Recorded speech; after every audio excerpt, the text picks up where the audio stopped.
debates. But John Meacham, I will not ask you what recent debates, what Kennedy-Nixon debate this reminded you of, or whether it was the Ford-Carter debate or the Reagan-Carter debate that you drew the similarities between. You've already stated that this was, in fact, one of the most horrid performances by an American president in well over a century. Give us your thoughts on what we saw, the sad, sad spectacle that we saw last night. Yeah, if you don't mind, I'm going to be a little personal for a second. It'll be dark and personal, which for me is redundant, of course. You and I are talking this morning, and I do what I do, not least because Ronald Reagan captured my imagination when I was a kid. There was something about his dignity. There was something about his bearing. I didn't know Graham Rudman, from Fisher-Price. So it was not a great ideological insight. But there was something, as for a previous generation, had experience with Franklin Roosevelt. There was something about his capacity to project a presence and a sense of character. And I understand all the objections to Ronald Reagan. So put down your Neshoba County tweets. Let's move on here. Ronald Reagan was part of that for me. I was figuring it up last night. I've published about a dozen books on most of them about the American presidency. I've been lucky enough, as you all have. I've interviewed 7 of the 9 presidents of my lifetime. I never expected to have the reaction I had to what happened last night, where I was sitting with my 2 daughters and was genuinely embarrassed for the public arena that I've now spent almost a half century writing about. And so that's not to pretend that somehow my personal experience is more valid or more important than anyone else's, but I want to give some context for saying Donald Trump declared war on decency and on democracy last night in a way that is utterly unmistakable. This is not on the one hand, on the other hand. This was not a disaster because of Biden and Trump. This was the elemental Trump offering himself to be seen by all for what he is, which is someone who cares not a whit about you or me or anyone else. He cares about himself. He cares about holding on to power. He cares about keeping the people who put him in power happy. And as you were just saying, he also very clearly said at least twice that it could be months and months before we know who wins the presidential election. Now, he doesn't understand how that works, unsurprisingly.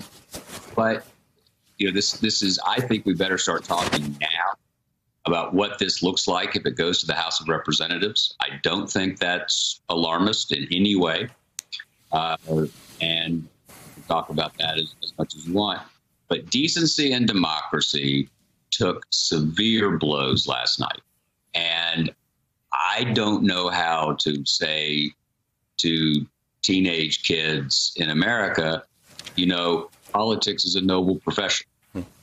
Except to say, there's Joe Biden, and he is trying to project stability in this stormy sea of ego and lies.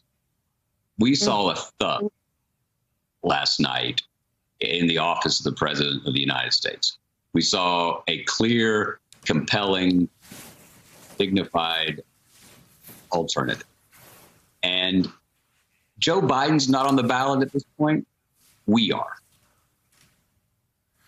John, you're not alone in that. I heard from a lot of people, including me. My kids, 13 and 11 years old, they watched. I wanted to sit down. This is a hugely consequential election. 4 years ago, they were a little too young to kind of get it. And about 10 minutes in, they looked at me and they said, "Is it always like this?" I said, "No, it's never like this, actually. This is unique and this is bad, and you're right to react that way." But, John, I wonder what you think about the impact on the election. We can talk about what happens after the election, and we should, but on voters watching that last night. Joe ran through some of the comments from undecideds. I guess there are still some undecideds in the country on this choice between President Trump and Joe Biden. But what if there's somebody sitting in Nashville or in Tennessee who hasn't made up their mind yet and they're watching that last night? What are they thinking? You know, I have again, no data. I've never been burdened by data. As Abraham Lincoln said. I think that there could now be a quiet Biden voter, right? I think there's an intuitive revulsion against what people saw last night. I think people will tune into the second to see if it's going to be as bad. I wouldn't buy stock in the ratings for the third. Just guessing.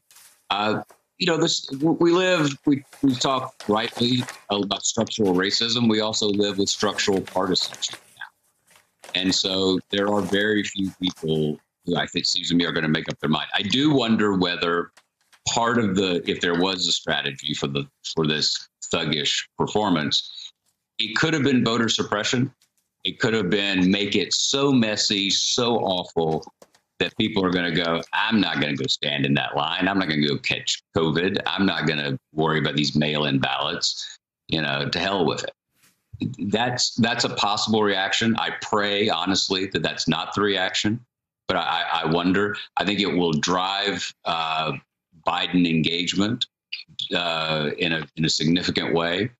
And my own sense is that there are going to be people who are going to have to genuinely decide here, are they with America as we want it to be, or do they want to be the America that Trump put on display last night?